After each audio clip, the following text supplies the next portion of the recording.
Hello viewers, good morning. Welcome to all Sridevi Bala kitchen. இன்றைக்கி வந்து எண்ணெய் கத்திரிக்காய் பொரியல் என்னோடய ஸ்டைலில் எப்படி பண்ணுறதுன்னு பார்க்கலாமா? நான் வந்து ப்ரிப்பரேஷனுக்கு முன்னாடியே நான் வந்து இதை கொஞ்சம் ஸ்டார்ட் பண்ணிட்டேன். இந்த வெள்ளை கத்திரிக்காய் இருக்கு இல்லையா, இது வந்து பாருங்க வெள்ளை கத்திரிக்காய்.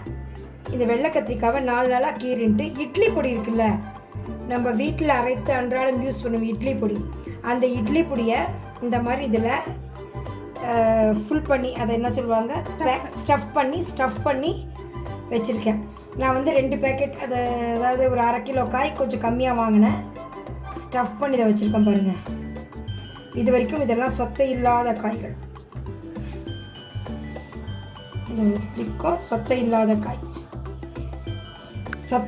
காய். இது வந்து சொத்தைக்காய் இருக்கும் இல்லையா, ஒரே ஒரு ஒரு பெரிய கத்திரிக்காய் வந்து சொத்தை கத்திரிக்காய், அதை கட் பண்ணி போட்டு மீதியை துண்டாக போட்டு இதிலே போட்டு மேலே இட்லி பொடி தூவி விட்டுட்டேன். இது எப்படி போடணும்னா, இது கடுகெல்லாம் தாளிக்கக்கூடாது. கேஸ் ஆன் பண்ணிவிட்டு சிம்மில் வச்சுட்டு நீங்கள் எண்ணெய் யூஸ் பண்ணுறீங்களோ அந்த எண்ணெயை வந்து இந்த மாதிரி டிப் பண்ணணும். சொத்தை இல்லாமல் பார்த்து கத்திரிக்காவை இந்த மாதிரி 4 ஸ்டஃபிங் மாதிரி பண்ணிவிட்டு அப்படியே இந்த மாதிரி இப்படியே மேலே கொஞ்சம் கொஞ்சமாக எண்ணெய் விட்டுணும். ரொம்ப டேஸ்ட்டாக இருக்கும். வெறும் நம்ம அன்றாடம் யூஸ் பண்ணுற இட்லி பொடியில் தான் இந்த காய். ரொம்ப ஈஸியாக இருக்குல்ல, ரொம்ப டேஸ்ட்டாகவும் இருக்கும். என்ன பண்ணலாம் நெக்ஸ்ட்டு வந்துடுறேன்.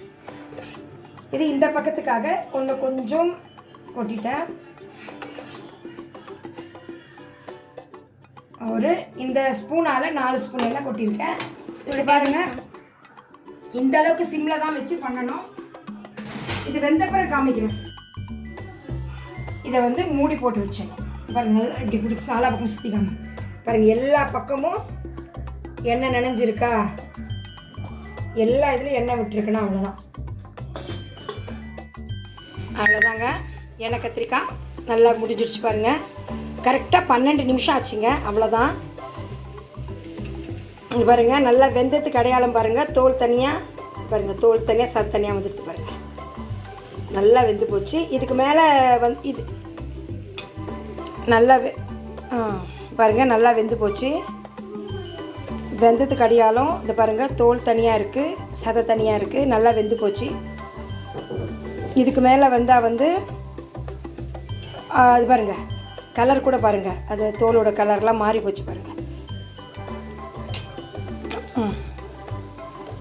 இதுக்கு மேலே வந்தால் வந்து இந்த இப்படி இருக்கிறது தனித்தனியாக பிரிஞ்சிடும், கலரும் மாறிடும். அணைச்சிடலாம். இவ்வளோதாங்க. எண்ணெய் கத்திரிக்காய் பொரியல் எவ்வளோ சூப்பராக ரெடி ஆகிடுச்சு பார்த்தீங்களா? சிலர் வந்து எண்ணெயில் பொரிச்சு எடுத்துகிட்டு மேலே பொடி போடுவாங்க. பட் அதோடு இந்த பொடி ஸ்டஃபிங்கோடு வெந்தது பாருங்கள், அப்படியே தனியாக வந்துச்சு பார்த்தீங்களா? பொடி ஸ்டஃபிங்கோடு வெந்து இதை பிசைஞ்சு சாப்பிட்டா அவ்வளோ டேஸ்ட்டாக இருக்கும். ட்ரை பண்ணுங்கள். தேங்க்யூ. இந்த பக்கம் வந்து வாழைப்பூ பருப்புசிலி போட்டுருந்தனோ இல்லையா, இது வந்து கொத்தரங்காய் பருப்புசிலி, அதுபோல் பீன்ஸில் பண்ணலாம் பருப்புசிலி. இது கொத்தரங்காய் பருப்புசிலி, எண்ணெய் கத்திரிக்காய் பொரியல், தக்காளி ரசம் வைக்க போகிறேன். அவ்வளோதான். சாதம். வாங்க சாப்பிடலாம்.